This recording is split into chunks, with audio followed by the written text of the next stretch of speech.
Ladies and gentlemen, welcome back to the Classic Football Review podcast here on Wearing Number 10. I'm Sean Breslin, and for the second podcast in a row, I'm joined by Niall Walsh. Niall, how you doing?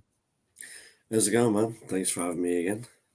Thanks for being here. And this time we're going to be looking at the third Champions League final we've looked at on this series. The first one was 2005, the second was 1999.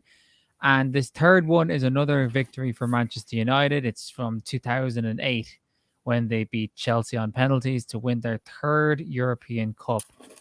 The 21st of May 2008, to be exact, although it due to it being in Russia and it being 3 hours ahead of UK or Irish time, um, it actually passed midnight at some stage in the second half. So technically, they won it on the 22nd of May.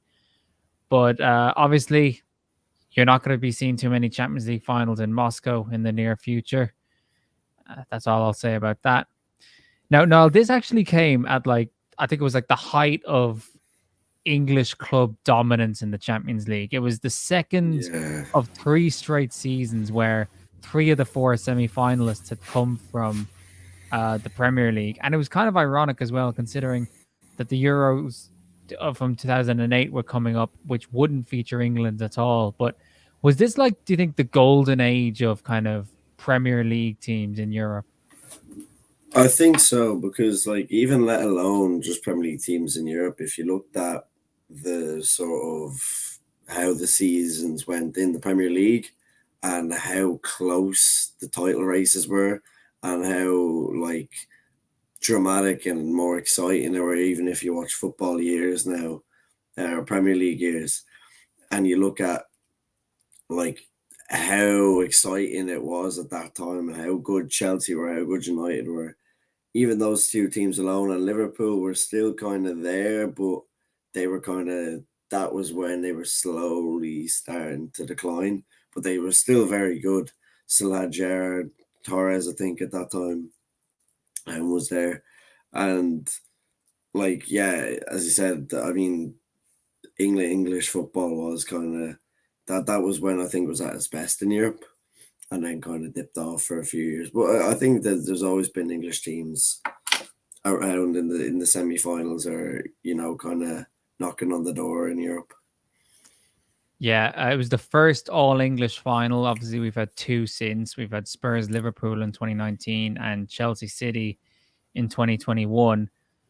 But United Chelsea was the rivalry that kind of defined the league in the Yeah, latter half of the 2000s. I think that this was kind of a culmination of that rivalry, in that they'd been going back and forth with the league over the last few years. United had just retained the title about 10 days earlier, putting paid to Chelsea's challenge on the last day.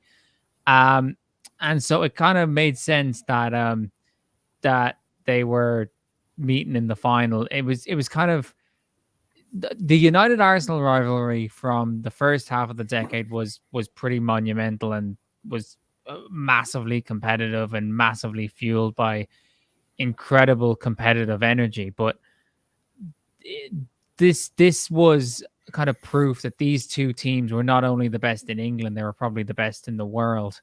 So that kind of linked them forever, really, as kind of the best of competitive rivalry, not unlike that between United and Arsenal. Um, Avram Grant was in the dugout for Chelsea, which was unique because Mourinho had been sacked um, earlier that season.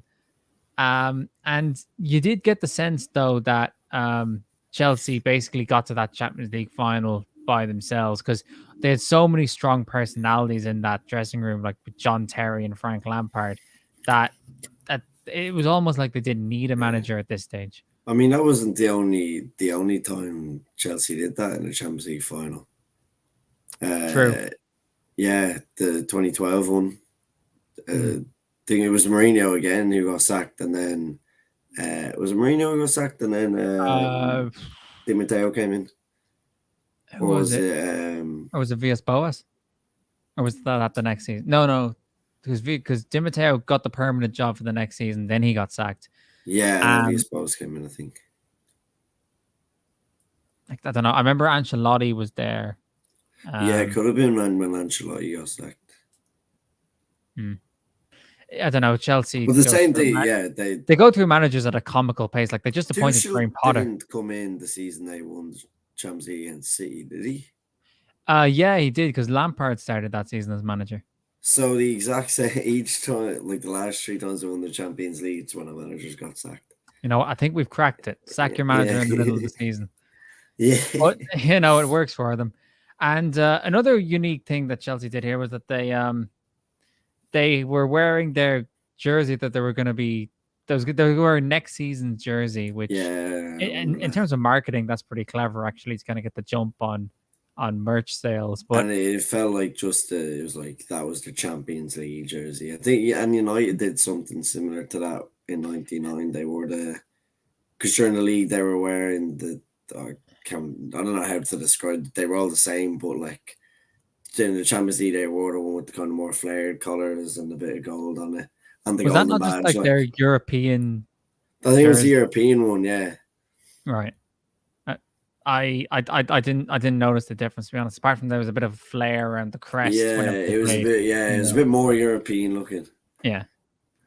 Uh, so the matchups in this game were really interesting. Vidic against Drogba was a big one. Yeah, These two big burly leaders of their teams. Drogba was the cup final specialist um, for yeah, Chelsea in those days. Rooney was being marked by Ricardo Carvalho, which had a bit of history in it as well, because 2 years previously Rooney had stood on Carvalho and got himself sent off in the World Cup. And probably the most interesting one, like Ronaldo, the crown jewel of United's team that season, he showed up on the left wing as opposed to the right because Alex Ferguson figured that if Michael Essien was going to be playing at right back, then that was pretty much an easy win in a one-on-one sense for Ronaldo. So that would prove to be the case when the goal came. But the match started off kind of slow. Paul Scholes had his nose broken at one stage, which he'd waited 9 years to play in a Champions League final since yeah. being suspended in '99, and he got And a broken nose for his troubles. he But he played had such a a pivotal part in the sort of lead up to that final as well, Yeah, especially with and that goal and against he played such a Barcelona. pivotal part in the lead up to the goal, which some Yeah, really nice play on the wing between him and Wes Brown, who actually Wes Brown was also in the 1999 squad, although he didn't play a minute. But this was where I think, Niall, that you really saw that putting Ronaldo up against Essien was the right move because Ronaldo just left Essien behind for this goal. yeah, the header. Yeah, I don't think Essien even jumped, did he? I can't remember. Whenever I watch it, I don't think I've noticed if who even was on him at that time. But he Well, probably didn't. yeah, it was kind of it showed how good Ronaldo was at everything at this stage because he was known as a bit of a flair player when he Yeah, started, but a bit soft. But now it was a season where he just developed into the complete footballer that we'd know him for being for like the rest of his career, basically. And you saw that in full effect in this season and in this game.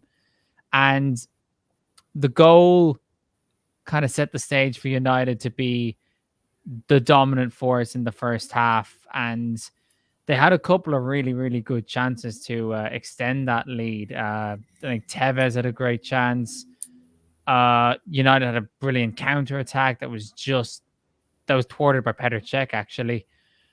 But these games, in any game actually, the momentum can kind of turn at the drop of a hat, and whenever you have like a good spell of luck, and Chelsea got that bit of luck just before half time where I think there was a shot taken by it was Essien that took it.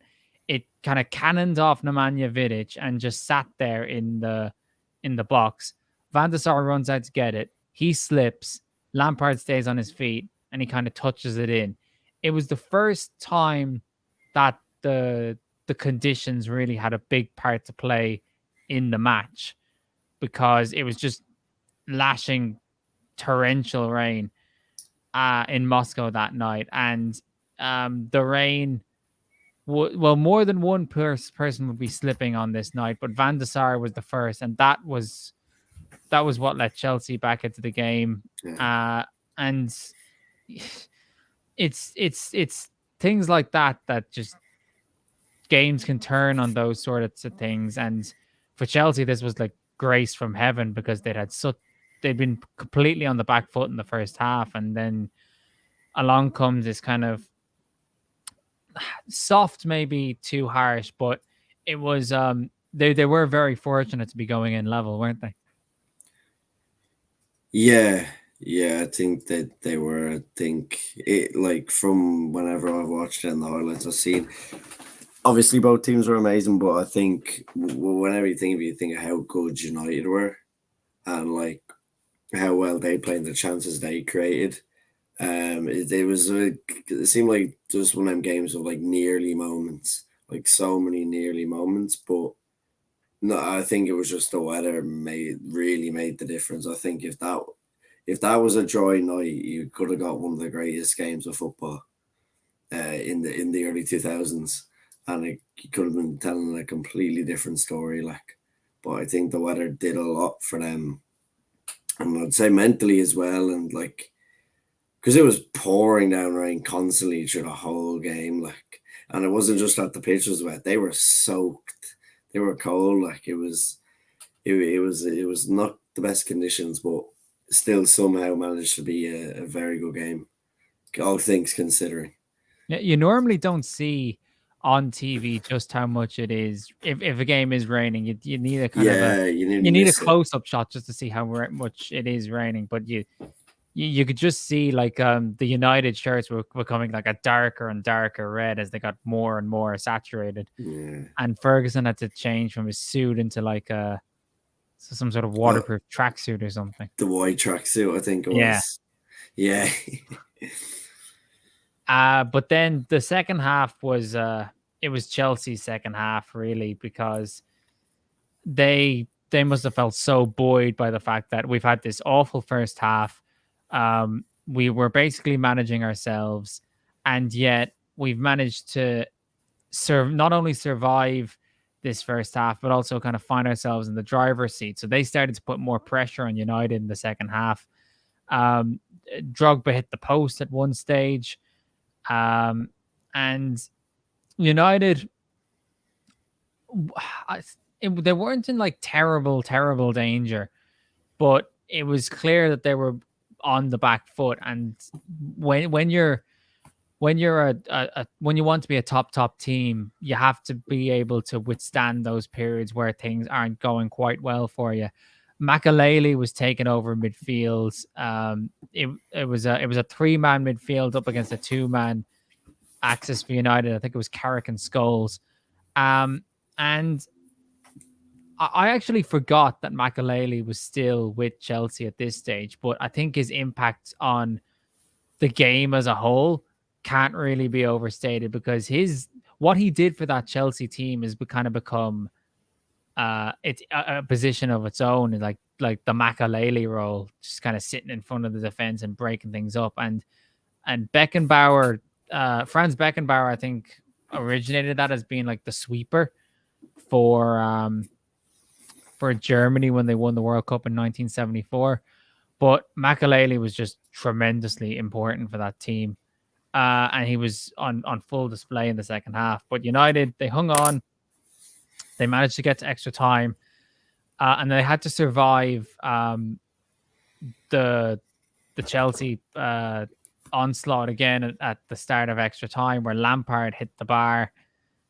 But then United managed to get their vigor back a bit when Ryan Giggs put up a really good chance for them that it was eventually cleared off the line by John Terry. And this was a big night for Ryan Giggs. No matter what you think about him now and the stuff that's in the media about him at the time of this recording, he he's one of the he's probably maybe the defining player of the Ferguson era at United because he was just always there. And this was the night he came on and broke the United appearance record that had been held for so many years by Bobby Charlton.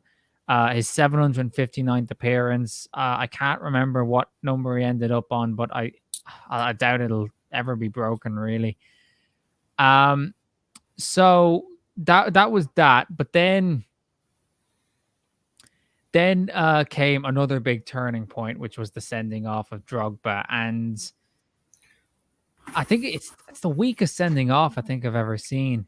Like, because Vidic and Drogba, they'd been at each other all throughout the game, and then I can't even remember how the fight started. It was something to do with throw-ins. But have you seen that the little slap? I've seen the slap. I was literally watching it there a second ago to try jog my memory as to why he got sent off, and it was just like there was a big huddle of him, and he just kind of like leant back and just slapped him in the face. But red card for that.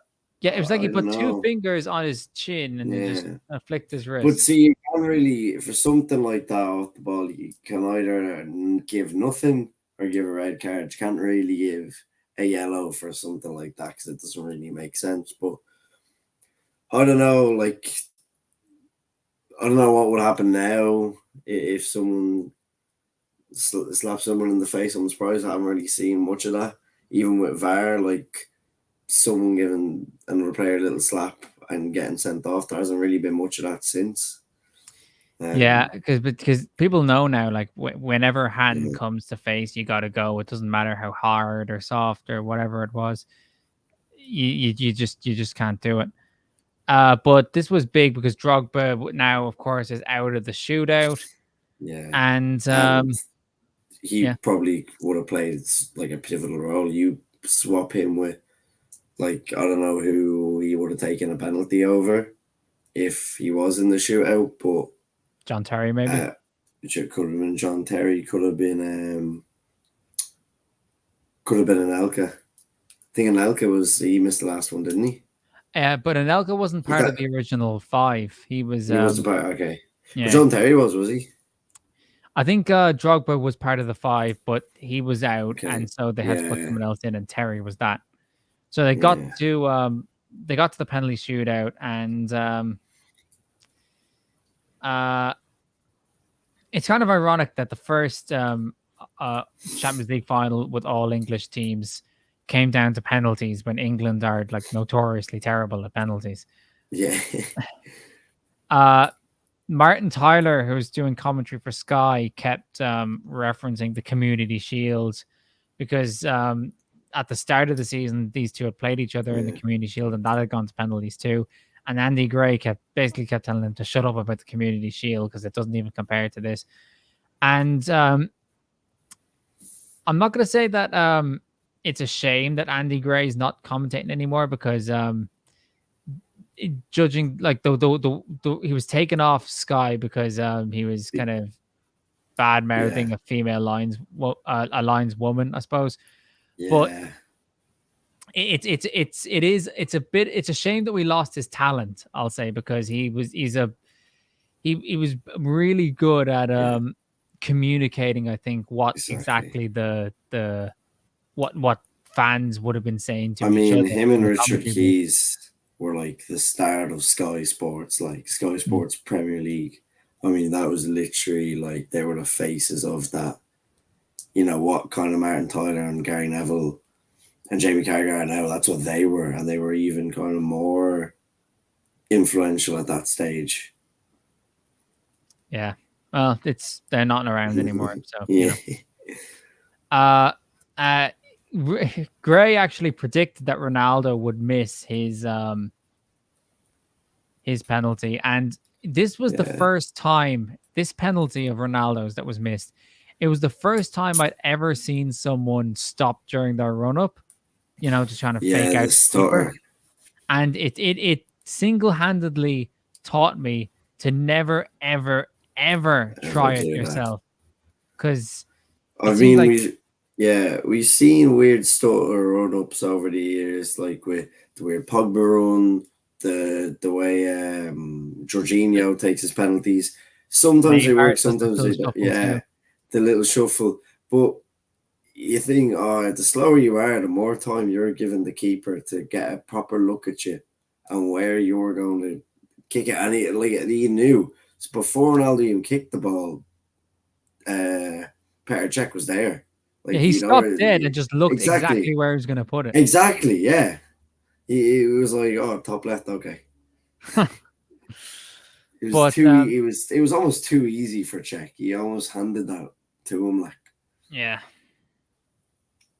but the shootout continued, and the keepers kept getting close. I think Van der Sar got hands on Yeah.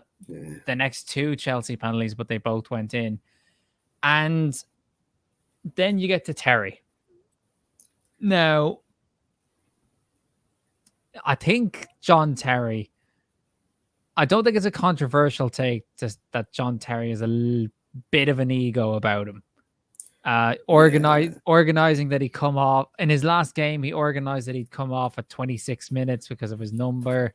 2012, the full kit. I Yeah, won't say the word. and you could kind of I have no evidence of this, but I do feel like he set it up so that he would be the ultimate hero of 2008. With Yeah, because Drogba the out of the captain. Usually, picture. captains go first, and Well, then a lot of the time, or like, you know what I mean. You're not gonna, or the captain or best player goes first, but like I think he was. I mean, Ronaldo does the same thing with the whole. He wants to take the fifth penalty, but even now.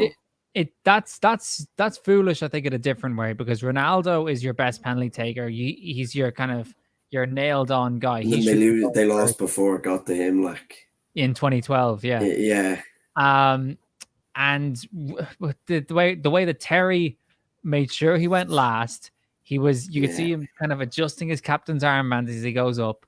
yeah. And he thought, yeah, Sets I'm the going to be ball like down the slowly. ultimate Has hero.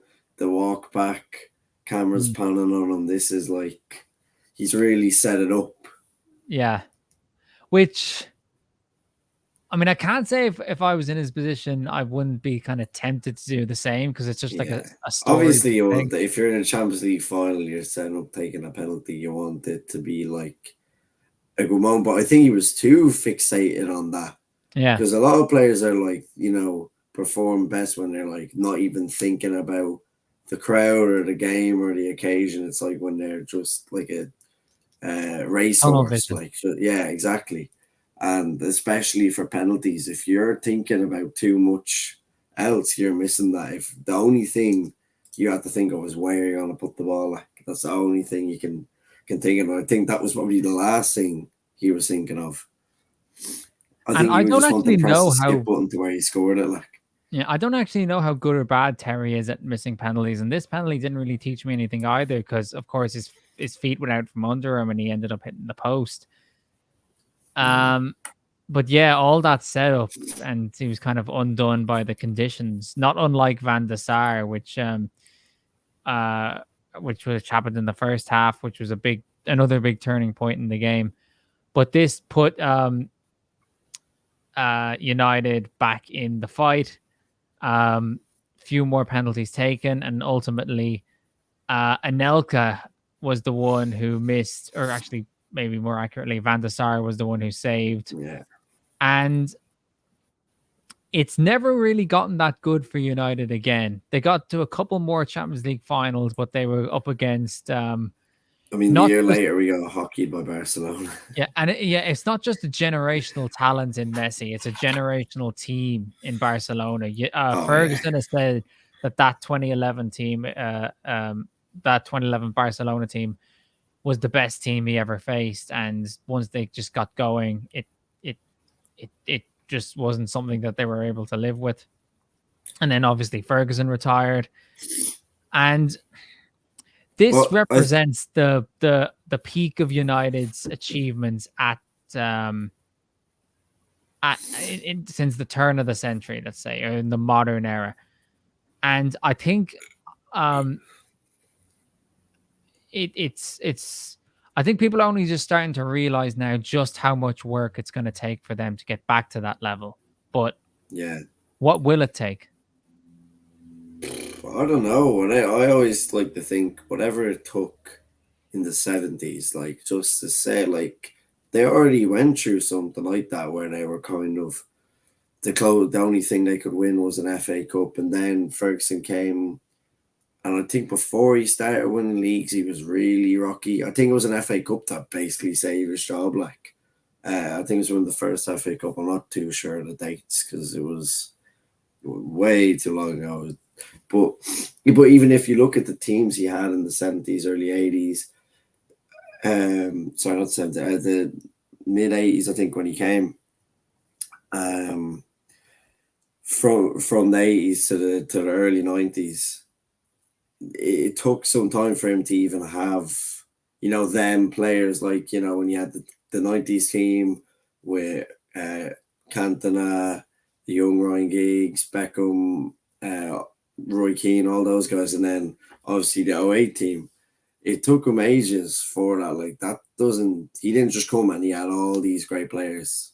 Do you know what I mean? And like, he had to have a kind of decent team, but that wasn't really putting up much of a fight, or wasn't really a giant at that stage in the early stage of his career. And then it's just like, that's what I always say, like, I think they need to give a manager a chance, like, longer than 2 years. Like, it doesn't take, you don't find out if a manager is good within 2 years. Like, they can be okay. Like, that's why, like, Arsenal have kept Arteta, and they've definitely put trust in him, and now it looks like it's slowly starting to pay off. They won't win anything for ages, I still don't think. But I think eventually, if Arteta will be the man to win Arsenal something eventually, if you just keep him, because that's going to be his team, and they're only going to grow with him. So I think that's the only way United can go up, is like having actual trust in a manager.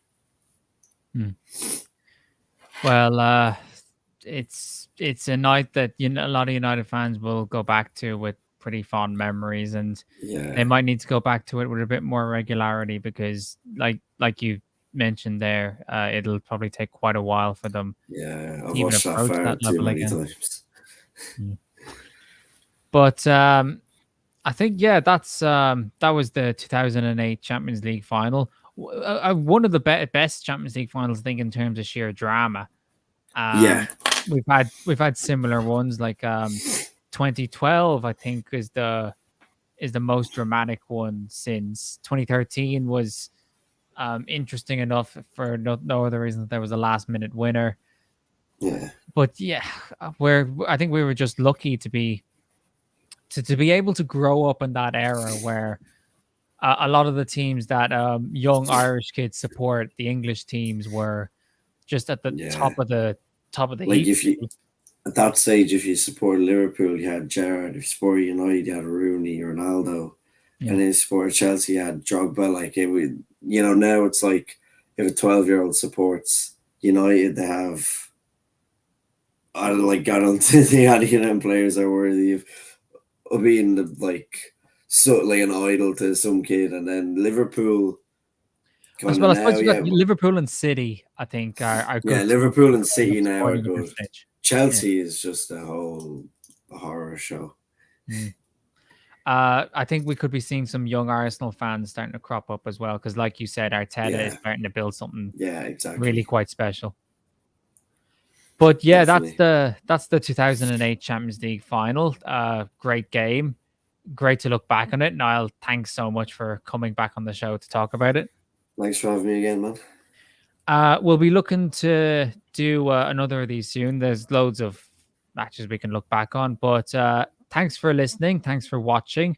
Like the video, share it, subscribe to the channel.